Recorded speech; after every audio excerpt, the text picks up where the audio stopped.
Hello forensic expert, मैं आशा करता हूँ आप सब बढ़िया होंगे। मैं राहुल आपका स्वागत करता हूँ मैट फोरेंसिक्स पर। So without wasting any time let's roll the intro. तो स्वागत है आपका मैट फोरेंसिक पे, और आज हम बात करने वाले हैं एक्सप्लोजिव्स के बारे में। तो इस वीडियो के अंदर हम एक्सप्लोजिव की क्लासिफिकेशन, उसकी कैटेगरीज और डेटोनेशन और डिफ्लैग्रेशन में क्या डिफरेंस होता है, इस चीज़ को कंप्लीटली डिटेल में समझने वाले हैं। तो अगले आने वाली जो वीडियोस है इस प्लेलिस्ट के अंदर, हम उसके अंदर लो एक्सप्लोजिव, हाई एक्सप्लोजिव को डिटेल में समझेंगे। तो यार, अगर आप इस चैनल पर नए हो तो प्लीज़ इस वीडियो को लाइक कर दो और चैनल को सब्सक्राइब कर दो। अगर आप मुझे अब तक फॉलो नहीं करते हो तो जाके इंस्टाग्राम पे भी मुझे फॉलो कर सकते हो, और मुझसे लिंक्डइन पे कनेक्ट करना, क्योंकि वहाँ पे मैं जॉब अपॉर्चुनिटीज़ भी निकालूंगा। तो वहाँ पे मैंने अपनी कंपनी का पेज बना रखा है मैट फोरेंसिक, तो आप वहाँ जाके उसे जरूर देखना, मैंने लिंक डिस्क्रिप्शन में डाल दिया है। और वेबसाइट भी है matforensic.in, जहाँ पे आपको नोट्स भी मिल जाते हैं, नोट्स अवेलेबल है वहाँ पे। और आप अपना भी आर्टिकल वहाँ पे पब्लिश करवा सकते हो। अगर आप मुझे भेजना चाहते हो तो आप मुझे लिंक्डइन पे फॉलो कर सकते हो। तो चलो यार, बिना किसी देरी के आज के इस वीडियो को स्टार्ट करते हैं, जिसका टॉपिक है एक्सप्लोजिव। तो एक्सप्लोजिव एक्सप्लोजिव को हम सबसे पहले समझ लेते हैं कि एक्सप्लोजिव होता क्या है, या फिर उसकी डेफिनेशन क्या होती है। तो explosive are reactive substances that undergo rapid burning, जिसको हम डिफ्लैग्रेशन भी बोल देते हैं, और detonation resulting in the formation of large volume of gases. मतलब एक्सप्लोजिव क्या है? किसी भी चीज का फटना, ठीक है, मतलब किसी भी चीज का जलना एक तरीके से, लेकिन जिसकी वजह से एक तो लार्ज वॉल्यूम ऑफ गैस निकले और हीट निकले, उसके अलावा सडन प्रेशर और शॉक वेव भी निकले, तो हम उसे क्या बोल देंगे? एक्सप्लोजिव बोल देंगे। मतलब एक ऐसी चीज का फटना जिसकी वजह से गैस भी निकल रही हो, हीट भी निकल रही हो, और प्रेशर मतलब जो शॉक वेव्स होती है ना, वो भी निकल रही हो, तो वो सब हमारे लिए क्या हो जाएगा? एक्सप्लोजिव हो जाएगा। और साइंटिफिक भाषा में इसको अगर हम बोले ना, the conversion of potential energy क्या होती है? जो स्टोर्ड एनर्जी होती है हमारे पास, ठीक है, चाहे वो ड्यू टू ग्रेविटी हो सकती है। अगर आप फिजिक्स वाले हो तो आपको पता होगी पोटेंशियल एनर्जी क्या होती है, काइनेटिक एनर्जी क्या होती है। तो conversion of potential energy to the kinetic energy with production of light, heat, sound and pressure simultaneously is called explosion. मतलब जब पोटेंशियल एनर्जी हो, जो हमारे पास से मतलब स्टोर्ड एनर्जी है, वो एकदम जब काइनेटिक एनर्जी में कन्वर्ट होती है, जिसकी वजह से हीट, साउंड, प्रेशर, ये सारी चीज़ें रिलीज़ होती है, तो उसको ही हम एक तरीके से एक्सप्लोजन बोल देते हैं। ये एक तरीके से साइंटिफिक इसकी डेफिनेशन है। तो चलो हम बढ़ते हैं अपनी कैटेगरीज ऑफ एक्सप्लोजिव की तरफ, जो कि मेनली 3 टाइप की होती है हमारी: केमिकल, मैकेनिकल एंड न्यूक्लियर। तो सबसे पहले हम केमिकल वाली को समझते हैं। केमिकल, आप सबको पता है, कुछ ना कुछ हमारे पास केमिकल कंपाउंड्स होते हैं, जिसके ऊपर प्रेशर की वजह से या फिर हीट के अंदर वो एक्सप्लोड कर जाते हैं।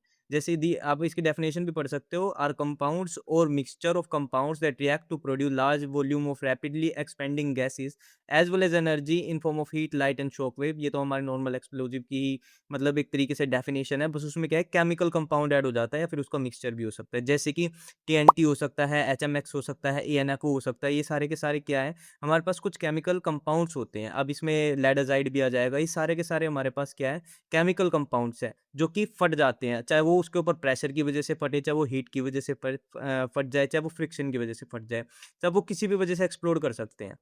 अब इसके बाद हमारे पास आते हैं मैकेनिकल एक्सप्लोजिव। मैकेनिकल एक्सप्लोजिव क्या है? उसके अंदर कोई केमिकल रिएक्शन नहीं होती। उनके अंदर क्या होता है, वो फिजिकली फट जाते हैं। फिजिकली इसका एग्जांपल क्या मैं आपको अच्छे से बताऊं? जैसे कि आपका कुकर होता है, आप घर में क्या बोलते हैं, प्रेशर कुकर होता है। अब अगर मान लो उसकी सीटी ना निकले, तो उसके अंदर क्या, प्रेशर बढ़ता जाएगा, बढ़ता जाएगा, बढ़ता जाएगा। अल्टीमेटली जो उसकी वॉल्स होते हैं, वो उस प्रेशर को सहन नहीं कर पाएगी और वो फट जाएगा। तो ये हमारा किस कैटेगरी के अंदर फॉल कर जाएगा? मैकेनिकल एक्सप्लोजिव के अंडर। उसके बाद हमारे पास आ जाती है न्यूक्लियर एक्सप्लोजिव। अब न्यूक्लियर एक्सप्लोजिव हम सबको पता है न्यूक्लियर वेपन्स क्या होते हैं। अब न्यूक्लियर में क्या होते हैं, न्यूक्लियर रिएक्शन होती है। केमिकल में केमिकल रिएक्शन होगी, मैकेनिकल में फिजिकली ही वो फट जाएगा। न्यूक्लियर के अंदर क्या होगा, न्यूक्लियर रिएक्शन होगी। These are most powerful explosive. हम सबको पता है न्यूक्लियर एक्सप्लोजिव कितने खतरनाक होती है, हिरोशिमा और नागासाकी का अटैक, ठीक। These are produced by sustain nuclear reaction, ठीक है। न्यूक्लियर रिएक्शन इसके अंदर होती है, यूरेनियम वगैरह का इसमें इस्तेमाल किया जाता है, जिसकी वजह से हाई अमाउंट ऑफ हीट और एनर्जी रिलीज होती है। और इसकी वजह से काफ़ी ज़्यादा प्रॉब्लम भी आती है आफ्टर इफेक्ट। जो हमारी रेडिएशंस वगैरह है, वो भी काफ़ी ज़्यादा इम्पैक्ट करती है हमारे जेनेटिक मेकअप को भी। तो न्यूक्लियर एक्सप्लोजिव जो है वो काफ़ी ज़्यादा खतरनाक है। तो चलो हम बढ़ते हैं अपनी क्लासिफिकेशन ऑफ एक्सप्लोजिव के ऊपर। अब एक्सप्लोजिव को है ना, हम 3 कैटेगरी में क्या बोलते हैं, क्लासिफाई कर सकते हैं। एक तो according to rate of decomposition, कि कितनी जल्दी वो फटता है। उसके बेसिस पे हमारी एक कुछ क्लासिफिकेशन होती है, इसको भी हम जानेंगे। अकॉर्डिंग टू केमिकल स्ट्रक्चर, जो उसका केमिकल मेकअप है, उसको उसके अकॉर्डिंग भी एक्सप्लोजिव अलग-अलग टाइप के होते हैं। और अकॉर्डिंग टू एप्लीकेशन कि कै किस चीज़ में एक्सप्लोजिव का यूज़ किया जा रहा है, किस तरीके से यूज़ किया जा रहा है, तो उसके अकॉर्डिंग भी एक्सप्लोजिव की क्या है क्लासिफिकेशन है। तो आइए एक-एक करके इनको अच्छे से समझ लेते हैं। तो अब हम आ जाते हैं classification of explosive according to chemical structure, मतलब उसका जो केमिकल स्ट्रक्चर है, उसके बेसिस पे उसकी क्या-क्या क्लासिफिकेशन है। तो मेनली जो एक्सप्लोजिव कंपाउंड हमारे पास जो होता है, वो होता है NO2 ग्रुप होता है हमारा। अब इस NO2 ग्रुप के अकॉर्डिंग भी 3-4 टाइप की क्लासिफिकेशन हो सकती है, वो हम देख लेते हैं। मोस्टली अगर हम NO2 को देखें तो सिर्फ 3 टाइप की हो सकती हैं, उसके अलावा भी ऑर्गेनिक पेरोक्सिडेज हो सकता है, इनऑर्गेनिक होता है, वो भी हम देख लेंगे। पर सबसे पहले हम देख लेते हैं नाइट्रो कंपाउंड की जो क्लासिफिकेशन है इसकी वो। नाइट्रो कंपाउंड में क्या होता है, जो कार्बन होगा हमारा उसके साथ NO2 जुड़ा होगा। अब NO2 ग्रुप जुड़ा होगा, आपको बस इसके एग्जांपल याद रखने हैं और कौन-सा ग्रुप जुड़ा हुआ है वो याद रखना है। अब ग्रुप कौन-सा है इसके साथ, NO2 ग्रुप अटैच है, तो उसके एग्जांपल क्या-क्या है, एक तो TNT है जिसको हम ट्राई नाइट्रोटोल्यूइन बोल देते हैं। एक RDX होता है जिसको हम बोल देते हैं साइक्लो ट्राई मिथाइलिन ट्राई नाइट्रामाइन।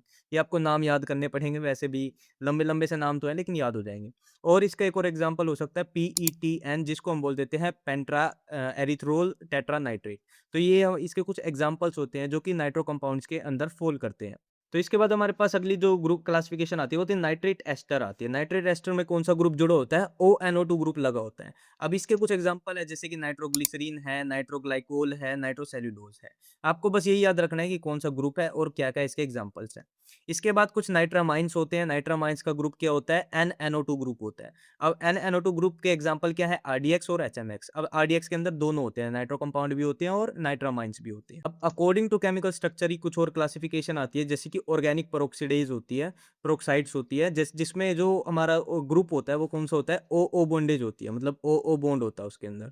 अब इसके जो एग्जांपल होते हैं वो क्या होता है, TATP जिसकी फुल फॉर्म होती है ट्राई एसीटोन ट्राई पेरोक्साइड। एक और एग्जांपल होता है HMTD hexa methylene try peroxide diamine. तो ये सारे के सारे हमारे कुछ एग्जांपल होते हैं, मैं इसके फुल फॉर्म यहाँ पे भी मेंशन कर दूँगा। इसके अलावा इनऑर्गेनिक कुछ कंपाउंड्स भी होते हैं जो कि एग्जांपल जिसका होता है, प्रोपेलेंट्स हमारे होते हैं, ब्लैक पाउडर वगैरह होते हैं, वो हो जाता है। तो ये हमारी मोटी-मोटी जो क्लासिफिकेशन है वो थी केमिकल स्ट्रक्चर के अकॉर्डिंग। तो अब हम आ जाते हैं classification of explosive according to its application, मतलब जहाँ-जहाँ उसका यूज़ होता है उसके अकॉर्डिंग क्या-क्या टाइप के हमारे एक्सप्लोजिव होते हैं। तो सबसे पहले आता है हमारा मिलिट्री एक्सप्लोजिव, जो कि मिलिट्री में ऑब्वियसली मिलिट्री यूज़ करती है, जो कि वॉरफेयर वगैरह में यूज़ करती है, जंग लड़ने के लिए। इसके एग्जांपल हमारे पास आते हैं TNT और RDX। उसके अलावा आते हैं इंडस्ट्रियल हमारे जो एक्सप्लोजिव होते हैं, जो कि माइनिंग वगैरह के पर्पज़ में यूज़ किए जाते हैं, कंस्ट्रक्शन पर्पसेज़ में यूज़ किए जाते हैं। एग्जांपल ANFO, ANFO की फुल फॉर्म होती है अमोनियम नाइट्रेट फ्यूल ऑयल। तो और इसके बाद क्या होता है, डायनामाइट भी हम यूज़ करते हैं, जो कि माइनिंग वगैरह में यूज़ किया जाता है। उसके बाद आते हैं प्रोपेलेंट्स। प्रोपेलेंट क्या होती हैं? प्रोपेल का मतलब आपको पता होगा किसी चीज़ को धक्का मारना। तो प्रोपेलेंट का काम क्या होता है? प्रोपल्शन काम होता है, मतलब किसी चीज़ को धक्का मारना। एग्ज़ाम्पल जैसे कि गन आपको अगर बैलिस्टिक में आपको पता हो, बुलेट होती है हमारी, उसका एक केस होता है और उसके अंदर एक बुलेट होती है। तो प्रोपल्शन में क्या करता है, जो पाउडर होता है वो इतनी गैस प्रोड्यूस करता है कि जिसकी वजह से जो हमारी बुलेट होती है वो उस केस से प्रोपेल कर जाती है, बाहर चली जाती है।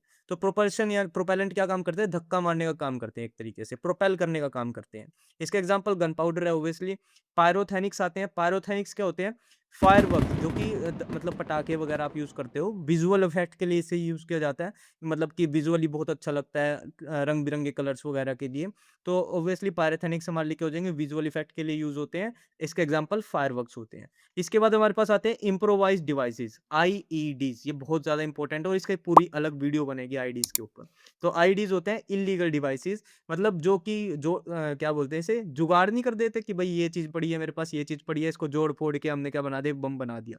तो ये ज़्यादातर लोग ये जो इल्लीगल काम करते हैं वो पर्सन इनको यूज़ करते हैं। आईडीज़ बना देते हैं, ह्यूमन बॉम्ब इसके अंदर आ जाता है और भी डिफरेंट टाइप के, जैसे कि टीन के अंदर किसी के अंदर एक्सप्लोजिव भर दिया और उसको कहीं रख दिया, उसको पब्लिक को हार्म करने के लिए उसे एक्सप्लोर कर दिया। तो ये सारे हमारे पास क्या हो जाएँगे? आईईडीज़ हो जाते हैं। होममेड एक्सप्लोजिव होते हैं, मतलब इसका प्रॉपर कोई साइंटिफिक वे नहीं होता, बस ऐसे ही बना किसी भी तरीके से जोड़-तोड़ मरोड़ के बना दिए जाते हैं और इसको एक्सप्लोजन करवा दिया जाता है। तो अब हम आ जाते हैं अपने सबसे इम्पोर्टेंट टॉपिक जो कि है डिफ्लैग्रेशन और डेटोनेशन। इसके ऊपर भी एक अलग से ही क्वेश्चन आ जाते हैं कई बार एग्जाम्स में भी और ऐसे भी पूछ लेते हैं जो एग्जामिनर आते हैं, ठीक है? प्रैक्टिकल्स वगैरह में पूछ लेते हैं। तो ये काफ़ी इंपॉर्टेंट है और ये हम क्यों पढ़ रहे हैं? क्योंकि जो हमारी अगली क्लासिफिकेशन है based on rate of decomposition है, जिसके अंदर बार-बार डिफ्लैग्रेशन आएगा, डेटोनेशन आएगा। तो इसलिए उससे पहले मैं आपको ये चीज़ अच्छे से एक्सप्लेन कर देता हूँ।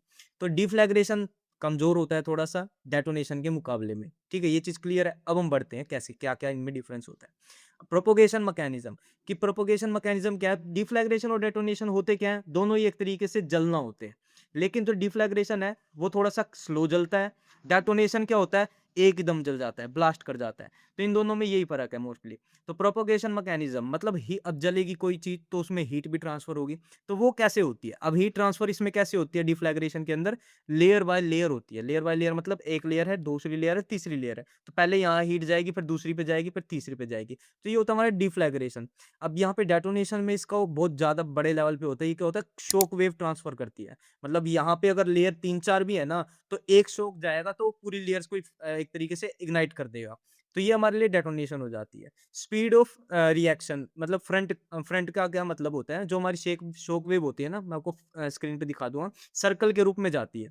अब सर्कल के रूप में जा रही है, जो सबसे बड़ा सर्कल है ना, जो सबसे पहले वाला, वो फ्रंट होता है उसका। तो उसकी स्पीड के ऊपर बात करते हैं। अब वो 2 टाइप की हो सकती है, स्पीड ऑफ साउंड से कम, स्पीड ऑफ साउंड से ज़्यादा। अब स्पीड ऑफ साउंड कितनी होती है? 343 मीटर पर सेकंड, यहाँ पे ये देखो मैं मेंशन कर रखी है। 343 मीटर पर सेकंड क्या होती है? हमारी स्पीड ऑफ साउंड होती है। उससे कम जो होती है 343 मीटर पर सेकंड से कम, उसको बोलते हैं सबसोनिक, और जो उससे ज़्यादा होती है उसको बोलते हैं सुपरसोनिक। तो डिफ्लैग्रेशन क्या होता है? सबसोनिक होता है, मतलब 343 मीटर पर सेकंड से कम चलती है। और ये जो स्पीड है जो साउंड की है वो इन एयर है एट 20 डिग्री सेल्सियस, ठीक है? ये इसकी पूरी ये याद रखना, कई बार नेट के पर्सपेक्टिव से भी ये काफ़ी ज़्यादा इंपॉर्टेंट है। और डेटोनेशन के केस में क्या होता है? ये स्पीड हमेशा साउंड की स्पीड से ज़्यादा होती है, मतलब सुपरसोनिक स्पीड होती है। प्रेशर राइज़ क्या होता है? ग्रेजुअल होता है, रिलेटिवली लो होता है। मतलब इसमें के जो प्रेशर बनता है ना वो धीरे-धीरे बनता है, और जो डेटोनेशन है वो तो एकदम ही ब्लास्ट कर देता है। और एनर्जी रिलीज़ में क्या सीन है? सेम सीन है, यहाँ पे स्लो होती है, कंट्रोल्ड होती है। मतलब आराम से रिलीज़ होती है और कंट्रोल्ड मैनर में रिलीज़ होती है। डेटोनेशन में केस में क्या होता है ऑन द अदर हैंड, वो एकदम से ब्लास्ट कर जाता है, उसको कंट्रोल नहीं कर सकते हम इतना ज़्यादा। तो और एग्ज़ाम्पल अब देख लेते हैं इनके मेनली क्या है। एग्ज़ाम्पल जैसे कि डिफ्लैग्रेशन के एग्ज़ाम्पल अच्छे-अच्छे एग्ज़ाम्पल है फायरवर्क्स। जो आप पटाखे जलाते हो वो क्या है? कंट्रोल्ड है, ठीक है सारी चीज़ें, तो वो क्या है? डिफ्लैग्रेट करते हैं। गन पाउडर है हमारे लिए, हम गन पाउडर क्या है? बुलेट्स वगैरह में भरे जाते हैं, मतलब जो हमारी एम्यूनिशन होती है उसके अंदर भरे जाते हैं। तो उनका काम क्या होता है? गैसेस प्रोड्यूस करना। अब वो डेटोनेट कर जाएँगे तो पूरा का पूरा चीज़ खराब हो जाएगी हमारी, जो उतनी स्पीड से जो बुलेट है वो प्रोपेल नहीं करेगी। तो उसके लिए हम क्या करते हैं? गन पाउडर का यूज़ करते हैं। वो स्लो बर्निंग होते हैं, वो गैसेस प्रोड्यूस करते हैं काफ़ी ज़्यादा वॉल्यूम में। अब वो गैसेस क्या करती है? फिर उस बुलेट को प्रोपेल कर देती है बाहर की तरफ, मतलब फुल वेलोसिटी दे देती है उसको। अब गैस, टॉप फ्लेम हमारे कुछ एग्ज़ाम्पल हैं इसके डिफ्लैग्रेशन के। अब आओ डेटोनेशन के एग्ज़ाम्पल आ जाए, जैसे कि टीएनटी आ जाता है, इसके ऊपर हाई एक्सप्लोसिव आ जाते हैं। हाई एक्सप्लोसिव में क्या-क्या आता है? टीएनटी, आरडीएक्स, लेड एज़ाइड वगैरह, ये सारे के सारे क्या करते हैं? डेटोनेट करते हैं, मतलब एकदम ब्लास्ट कर जाते हैं। तो ये आपको आई होप आपको समझ आ गया हो कि बहुत ज़्यादा इंपॉर्टेंट है डेटोनेशन और डिफ्लैग्रेशन। तो यार अगर आपको ये वीडियो पसंद आ रही है ना, तो प्लीज़ इस वीडियो को लाइक कर दो, चैनल को सब्सक्राइब कर दो, और जाके यार वेबसाइट पे भी चेक करो, नोट्स वहाँ पे अपलोड कर देता हूँ मैं साथ के साथ में ही। और उसके अलावा भी है ना क्या बोलते हैं, लिंक्डइन पे भी आप मुझे फॉलो कर सकते हो और इंस्टाग्राम पे। अब हम आ जाते हैं सबसे इंपॉर्टेंट क्लासिफिकेशन जो एक्सप्लोसिव की है, जो कि ज़्यादातर लोग पढ़ाते हैं, जो कि है based on rate of decomposition. अब रेट ऑफ डिकम्पोजिशन के बेसिस पे हमारे जो एक्सप्लोसिव होते हैं वो 2 टाइप के होते हैं, लो एक्सप्लोसिव और हाई एक्सप्लोसिव। जो लो एक्सप्लोसिव होते हैं सिंपली समझो वो डिफ्लैग्रेट करते हैं, अभी मैंने आपको बताया, और जो हाई एक्सप्लोसिव होते हैं वो डेटोनेट कर देते हैं, वो फट जाते हैं।